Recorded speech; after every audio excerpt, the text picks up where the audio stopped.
This is the Fearless Launching Show. I'm your host, Anne Samoylov, and today we're going to be talking about 5 post-launch strategies to boost your cash flow and revenue, no matter what happened on your launch, okay? So if that sounds interesting to you, if you want to talk about some things you can do after the launch to still bring in more revenue for your business, then keep listening.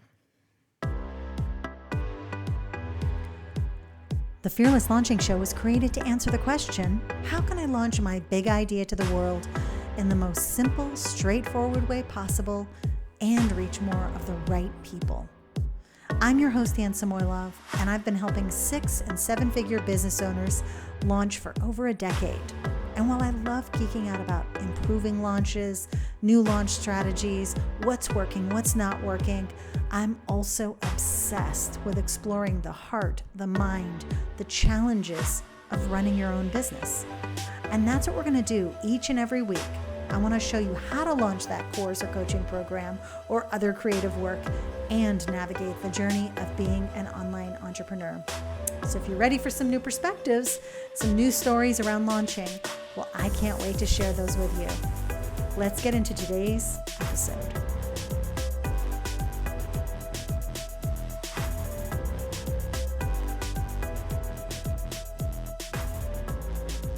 So let's start up this episode with a little pop quiz.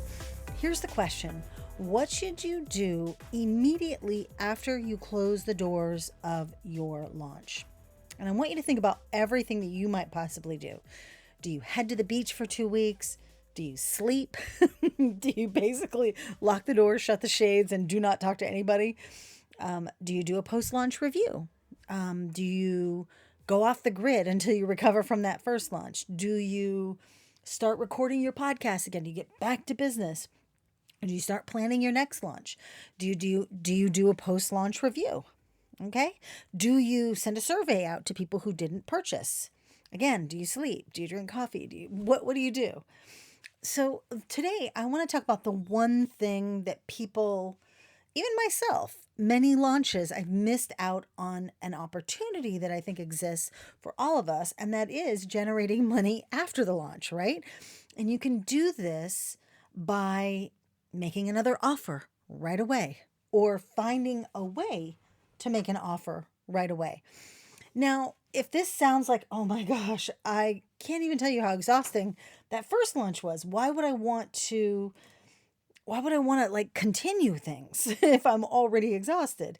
But listen, hear me out, okay? You can plan for this additional offer and actually just make it part of your launch. Your launch to the out, so you have, like, and if you look at your launch, you can actually even see how this might work for you, that there's always going to be the set of stuff you're creating in your launch, that you're scheduling, that you're planning, that other people are going to see, that's public facing. That's the experience of the person, right? That's what happens to them. And then, of course, there's the internal stuff that you know has to happen, the setup, the hiring, the, messaging, the writing, the content, content creation, the graphics, the, visuals, the pages, all of the stuff that you do internally that people don't see, right? So on the surface, what that looks like to someone else, to the person who is participating, experiencing your launch, it is going to look like you close the doors for your launch. And we're not talking about just opening the doors again to that same launch. We're actually talking about adding something onto it. Now, I've heard lots of people call this different things, but I think what we can all agree on is if you've already built this momentum, people are already kind of like in the loop, paying attention, why not do something else? Okay? Why not do something else? Why not plan something else that on the surface looks like you're saying, hey, I saw you didn't do that, but I think you might like this. So this week, we're going to talk about 5 ways to boost your launch revenue, give you that cash injection that you might need, maybe if your launch didn't go so well, and amplify a launch that does do well. Okay? So these are super basic. You may have heard these, but I want to challenge you to look at whatever launch you've got coming up and think, how can I add one of these? Oh, yeah, I was going to do one of those last time, but how can we plan for one of these? The reason why these often don't come to be is people don't add them to their main launch plan. So put this as part of your main map, right?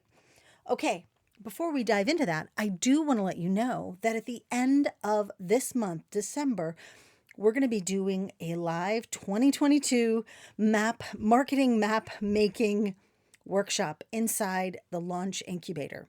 So if you haven't applied to be part of the incubator, actually we're doing it for people who are also in fearless launching. So if you're a member of either of those, then definitely reach out to me and I'll tell you how you can participate. But if you're not, all you have to do is become a member of one of those. So when I say member, I mean enroll in the Fearless Launching program. Or, and this is what I'm excited about, is really this is a high-level training for the people who are inside of the Launch Incubator, which is my 12-month program for course creators who are also coaches, service providers, consultants, looking to kind of change up how their business happens, diversify, figure out what's going to work better than just doing one-to-one work or one-off work or retainer work only. So if that sounds like something you want to do, or you just want to create courses and you want a better way to do that, then definitely check out annesamoylev.com/incubator, apply, and we're going to be doing a live mapping out of all the things at the very last week of December. So you have until then to think about it and actually apply. Okay, so let's dive into these 5 post-launch strategies to boost your cash flow and revenue. Okay, so first, you can have an immediate or delayed upsell. So I wanted to put something in here about upsells because upsells are like kind of like next level. So if someone buys a course, you offer them, maybe a coaching session, or you offer them to be part of something else that's a little bit more high touch. The best way that I've seen these kind of come about are when it's immediate. It's like, hey, do you want to add on a planning session? Do you want to add in a coaching session so you can get yourself into the work that we're going to do in the program more quickly, and we'll personalize the whole process for you? I've seen that before, and that works really well. But you can also make that something that's delayed, where if someone's in the program, and this is really post-launch, this thing when I'm thinking about delayed, and this is also something that I have in my kind of customer sequence and student sequence, which talks about what content, like there's an email or two that goes out every week. There are prompts to ask questions and submit work to me. At the end of the, in quote, course, so after the first 6 weeks, there's actually a little bit of an offer saying, hey, would you like to come over to the Launch Incubator? Would you like to apply for that? Do you need some more in-depth critique and coaching and support along the way so that you can really make this system now part of your business? So that more of delayed one. Another way that I've seen is another example of this. I think when I was working with Laura Roeder, I'm pretty sure we did this. Basically, we did both. We did like, you can, get this there were 2 levels of the program. You can get this higher level of the program, and you're going to get Fame Camp, which was like a 4-week kind of mini course after the course. And it was really focused on a few different topics. And then we also, after like kind of like the main set of student emails, the main 4 or 5 weeks of the program, we invited them to come to Fame Camp again. So that's just another example. So that immediate or delayed or both upsell.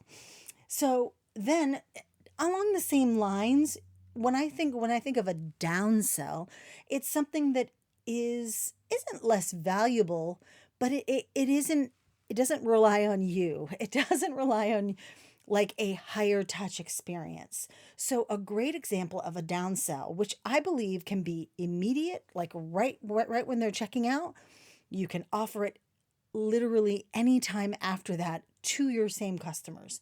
And that is Amy Porterfield, when she had her Webinars That Convert program, I don't think that she has it as a standalone program now, but I still have it. I mean, because I purchased it way back like many years ago.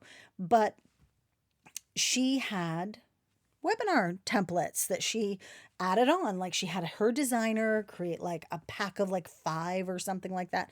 And it was just an extra little fee. And I know she's even talked about that, creating additional income for that launch, or revenue for that launch.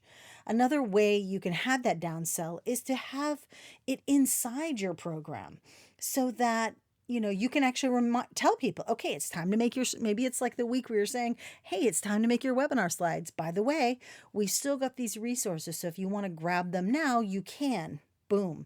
So maybe in the initial purchase, they didn't buy something, but then you can invite them back to do something at a later time. And that actually goes for upsells too. When you talk about delayed, you can think, when during the program are they going to start thinking, gosh, I wish I had X, Y, or Z. I wish I had more time with Anne. I wish I had this template. I wish I had this. So these are all things that you can and should be planning for in your launch. Like, think about the experience they're having and think, what are they going to need along the way? Is there any like 1 or 2 spots during, maybe even just one time during the program, where I can say, you know what? Right now is when people run up against this issue. And here's what I always recommend to them. Do this, this, and this. Heck, it could be an actual affiliate, a product of some sort. It could be just like, if you're having problems putting together, let's say, your landing pages, click here, sign up for lead pages, and you can make these landing pages really quickly, really easily, and blah, blah, blah, blah, blah. Or you're in Kajabi now, here are some templates, people who sell templates, and maybe you're an affiliate for those things. These don't all have to be your products, basically. That's what I'm saying. So those are 2 right there. Upsell, downsell, immediate, delayed for both of them. So now, in the initial part, when I was coming into the episode, I asked you what you do after launches. And one of the most important things you can do after you close the doors to any offer, even if it's just momentarily before you offer something else, is ask people why they didn't buy. Now, a lot of people will just ignore those emails. I'm not going to lie, but people do respond to those. Like, here's why I didn't buy. It was not the right timing. It's too expensive. This, that, the other thing. But you can get some really great feedback, and the quality of your responses is going to be based on the quality of your questions. So if you've got, a higher touch upsell or a lower touch downsell, then ask a question that would help you understand. Did they need more help? Did they need something more advanced or something less advanced? Did they need something like a few steps back from what you just offered them? And once you have that information, you have your third post-launch strategy. And that is something you can offer and open like a week or so, not more than 2 weeks after that main launch, where you said, hey, I got a lot of great feedback about this thing. And I found that a lot of you wanted more intensive, more quicker, a quicker process to get this done, whatever it was, or you want more coaching. Here's the offer that will give you that, basically. I'm like tripping over my own words here, but basically you take their feedback and create that next offer.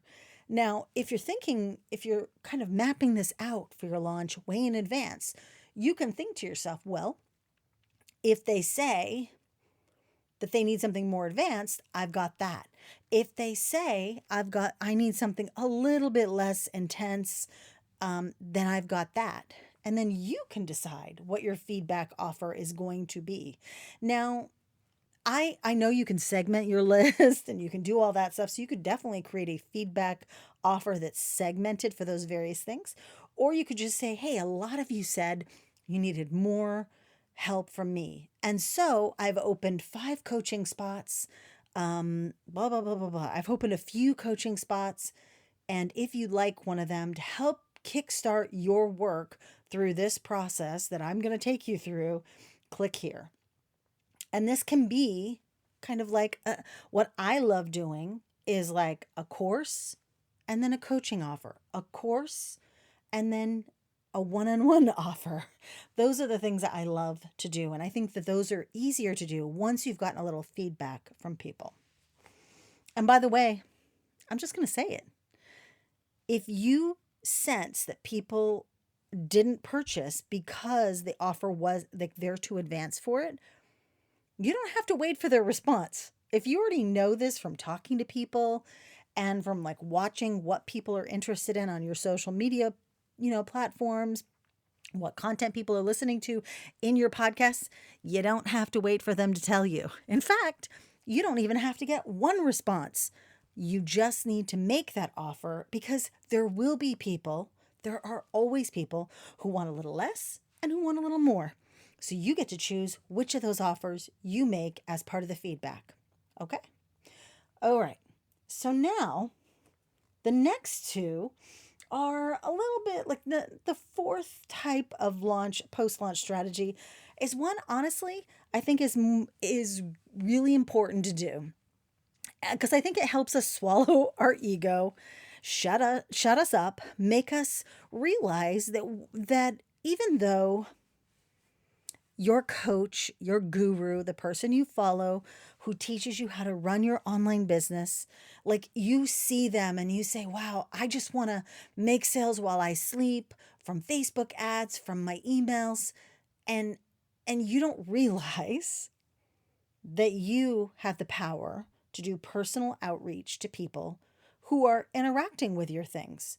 So it's great you know how to segment your emails to send to people who clicked on something, who opened something, who filled out a form partially.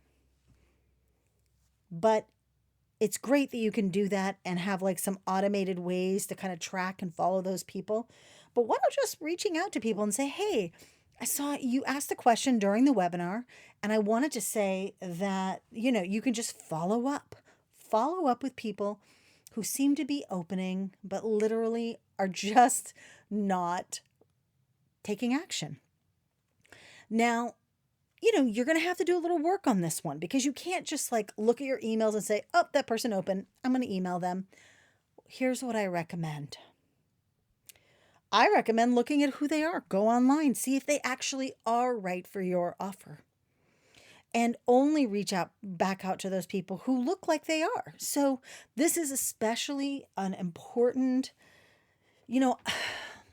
I guess what I'm really trying to say is I get that it feels weird to reach out to people like you're going to bother them.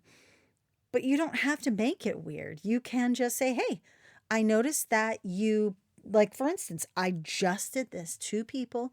I saw in my paper form submissions. I was like, "Oh, I didn't even realize these actually there were 3 people who filled out this application partially and for whatever reason it didn't get submitted." Like it could have been the tech, it could have been them.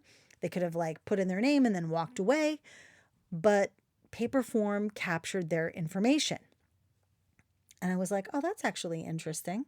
So I just reached out and I said, hey, I saw that you either tried to submit your application or you partially submitted it. And I just wanted to reach out and say that I'm here to answer any questions. If you still want to watch the private training, I think you'd be a good fit for that because one of them actually had filled it out completely. So I kind of suspect that because another person had told me this, that when they submitted theirs, it actually didn't submit. And sometimes that happens if your kind of connection lags out or whatever. So I just went the whole distance and I said, from what you filled out so far, it seems like you'd be a great fit for this. So if you want that link, if you would like me to send you that link, let me know. I didn't send the link in that email, but I did hopefully forge a little bit of a personal connection. And I have no shame doing that. And I think that you have to lose the shame. I think you have to lose the shame like somehow you must get all your clients from a Facebook ad, never speaking to them, because then that would mean you tried too hard or something. I am all about the personal connection, but different things different people will have different reactions to that. So I have an automated email. This is an example for people's reactions. Like I have an automated email that's in my sales sequence, usually, no matter what I'm offering, that reaches back out and says, hey, I noticed you didn't purchase, and that's totally fine, but I'd love to get some feedback on why you didn't enroll this time or whatever. And one woman messaged me and actually just breaks my heart because, like, I actually, in that moment, I was like, oh gosh, I hope she didn't think that I actually did send it personally.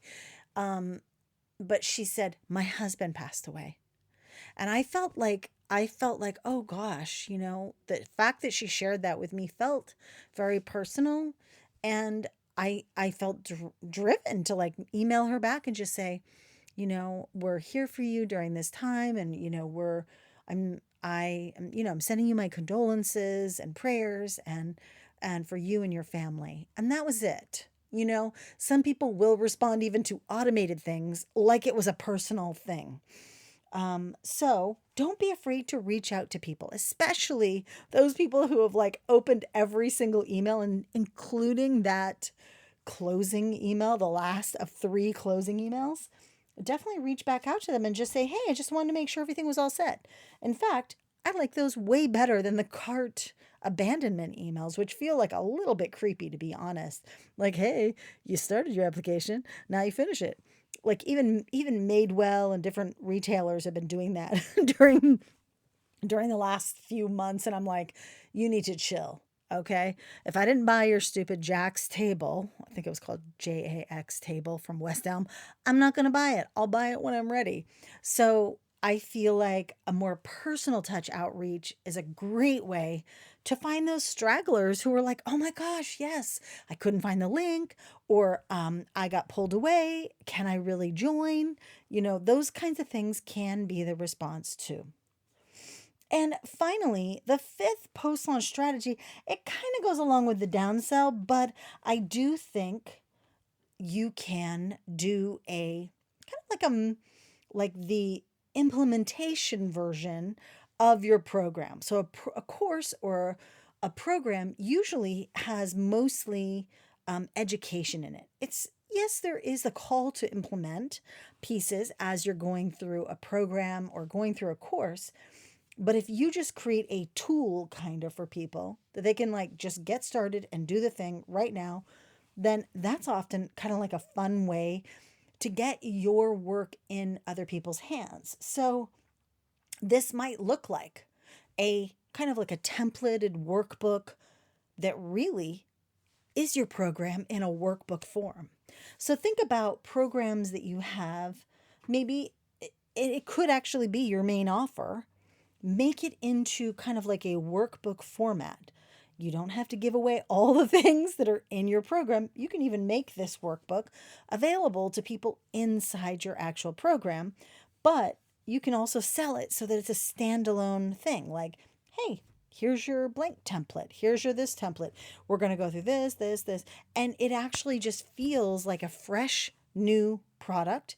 You can likely sell it for a little less than a course because you're not going to be interacting with the people necessarily who are buying that.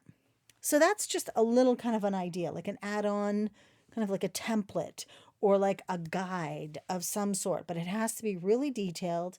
And I actually can appreciate these because sometimes I'm not wanting to watch videos. And I will, like, if I'm having like a quiet day and I just don't want to be sitting in front of the computer or listening to audios or whatever, I will download the transcript.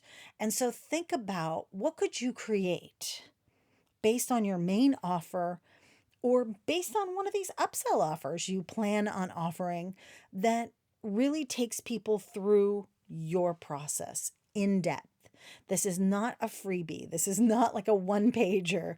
This is kind of like a tool in reality that you would give your people who are in your program. You would give your clients.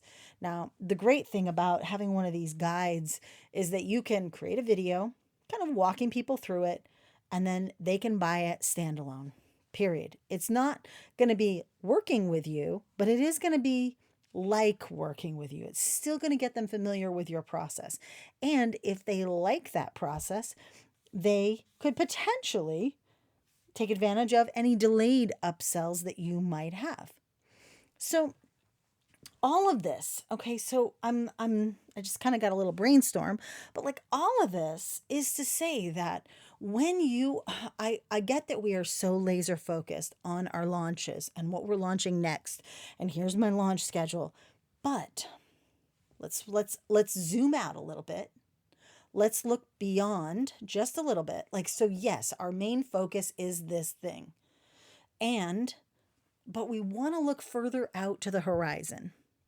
We want to look further out and be willing to say, okay, but what's next? And then what's next? So, because honestly, as I was talking about this guide, that could be something that you offer in between your launches. You can do your immediate upsell offer, and then maybe you could do a feedback offer, and then maybe another 2 weeks later you can do the guide offer, and then then chill for a little bit, and then maybe you do it again. And maybe once you come up with these 1 to 3 post-launch kind of offers and strategies, that becomes part of your system. But you won't know that it can be part of your system until you start looking at it as part of the whole. Like, I really like to zoom out and kind of step back from what I'm planning and not be so siloed and laser focused just on the one thing, because your business depends on more than just that one launch. And I think when we do this, a few different things happen. We stop making each individual launch mean everything for our business, because it doesn't. This is our way to look back and say, okay, but what if? And then what about next after that? Okay, then we're going to have like a 3-week break. We're going to be, cleaning things up, doing this and that. And then after that, we'll do this.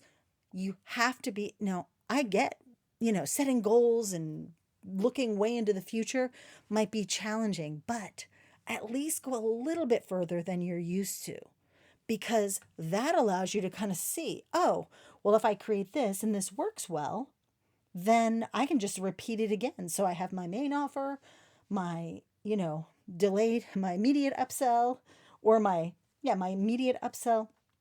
I'll do a feedback offer. And then about a week or so after that, I'll have a templated offer or my guide offer to people who are really engaged in that process. So it's just, you can choose what you want to do, right? But looking beyond this next launch is so important. So look up from your computers and kind of widen out a little bit and look over the next 3 to 4 months. Look over the next 6 months and say, okay, if I do this launch will happen here in this month. Then we're delivering. Then we're having a little bit more of our connection time, and then we'll do it again. And have that, give yourself that grace, really give yourself that grace and that space to look at the bigger picture and realize that not everything is dependent just on your main launch. There are so many other decisions and opportunities and things you can do throughout the year, the months, the weeks and months after your launches.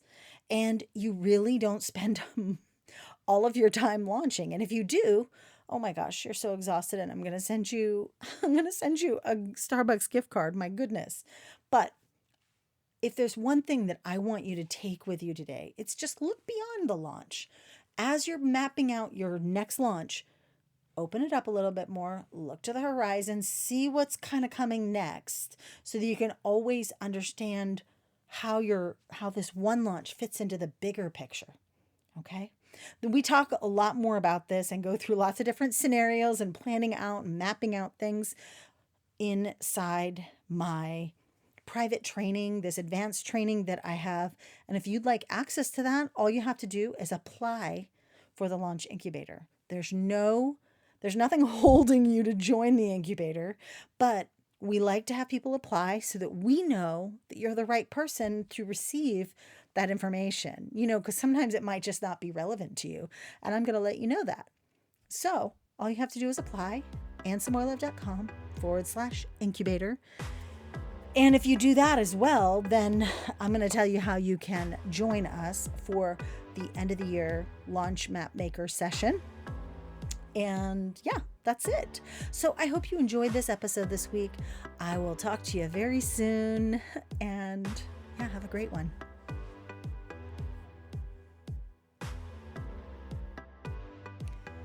Thank you so much for listening to this episode of the Fearless Launching Show. If you would like to hear when we've got new episodes available, make sure to go to iTunes and subscribe or follow us on Spotify. I want to also recommend that you check out our website so that you can grab any of the free resources we've got for you. I think we've got a launch workbook, we've got a launch roadmap, we've got other episodes or other blog posts as well. And of course, you can find out how to work with me if you are ready to get launch ready. So head over to AnnSamoilov.com, and otherwise, I'll see you next week.